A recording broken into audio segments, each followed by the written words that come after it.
कांग्रेस के प्रदेश अध्यक्ष अजय राय हाथरस पहुंचे हैं और यहां के एक गांव में आए हैं जहां पर 4 लोगों की भगदड़ में मौत हो गई थी। उनसे बात करते हैं। सर, आपने परिवारजनों से मुलाकात की, मृतकों के क्या कुछ उन्होंने कहा?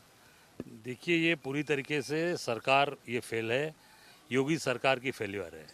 मृतक परिवार में अब एक परिवार के 3 व्यक्ति चले गए। विनोद के परिवार में सोखना गांव हम आए हैं, उनकी माँ चली गई, उनकी पत्नी चली गई, उनकी बेटी चली गई।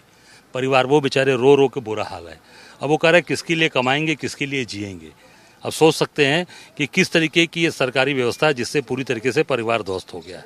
और एक परिवार अभी यहाँ है, इनकी सासू माँ ये बता रहे हैं कि इनकी डेड बॉडी, इनका बगल का भाई वो परिवार वो रोक रहा है कि मैं पहचानता हूँ, ये दादी है हमारी। कह रहे नहीं उसको जाने तो आगरा चली गई वो बॉडी, और आगरा से वो बॉडी लेकर आ रहे हैं। सोच सकते हैं कितनी दुखद घटना है और कितनी दर्दनाक घटना है।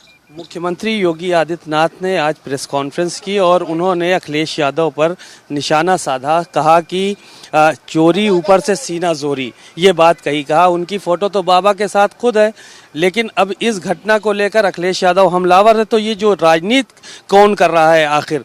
मुख्यमंत्री कर रहे हैं कि अखिलेश यादव कर रहे हैं? देखिए, ये दुख की घड़ी है। दुख की घड़ी में योगी जी को आगे बढ़कर परिवारों की मदद करनी चाहिए।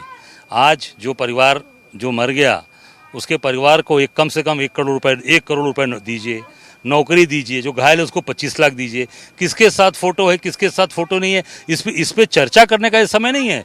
फोटो तो आसाराम बापू के साथ मोदी जी का है, राम रहीम के साथ तमाम बड़े भाजपा नेताओं का है। तो क्या वो सब लोग सबको आप जेल भेजेंगे? सब लोग उसमें शामिल हैं। फोटो किसी के साथ बहुत लोग फोटो खिंचवा सकते हैं, मेरे ही साथ इतना फोटो खिंचवा लिया।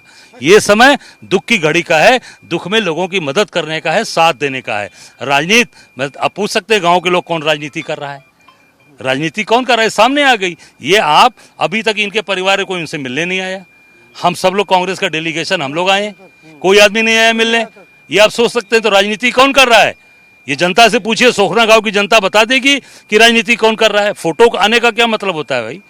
सर, क्या डिमांड्स की हैं आप लोगों ने सरकार से इन मृतकों के लिए? मृतकों के लिए मैंने डिमांड किया कि 1 करोड़ रुपए इनको दिया जाए मुआवजा, और एक व्यक्ति को सरकारी नौकरी दी जाए, और 25 लाख रुपए घायल लोगों को दिया जाए, जो घायल हैं, जो अपना उपचार करा सकें। और मृतकों की सूची ठीक से बनवाई जाए। अभी जैसा लोग बता रहे हैं कि संख्या ज़्यादा है, उसको ये प्रशासन सरकार छिपा रहा है, वो शामिल होना चाहिए। और जो अधिकारी जिन्होंने परमिशन दिया, जो आयोजक गण हैं, इन दोनों के खिलाफ कठोरतम कार्रवाई। बाबा अपना बुलडोजर चलावें, ये जनता चाहती है, ये प्रदेश के हम सब लोग चाहते हैं कि बाबा जी अब बुलडोजर कब चलेगा। इतनी बड़ी घटना आज तक उत्तर प्रदेश के इतिहास में कभी नहीं हुई थी। सर, ये भी देखा गया कि भगदड़ के दौरान जो लोगों का नाम आया FIR में, एक तो उसमें बाबा का नाम नहीं है, दूसरा अभी तक कोई गिरफ्तारी भी नहीं हुई उसमें। नहीं, पूरी तरीके से जब अब ये फोटो पे राजनीति बात कर रहे हैं, इसका मतलब समझ सकते हैं कि सरकार कितनी सीरियस है, सरकार क्या निर्णय लेगी।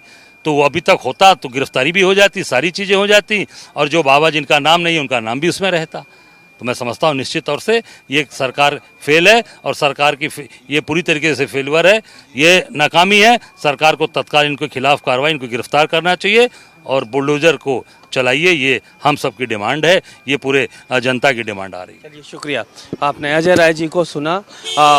बहुत ही ज़्यादा दुख में भी हैं और गुस्से में भी हैं, और कह रहे हैं ये राजनीति का समय नहीं है, ये परिवारों की मदद करने का समय है। जो पीड़ित परिवार हैं, जिनके घर में दुखद हादसे हुए हैं, उनको मदद पहुंचाने की इस वक्त ज़रूरत है। कैमरामैन अरविंद के साथ सीमा नकवी, भारत समाचार, हाथरस।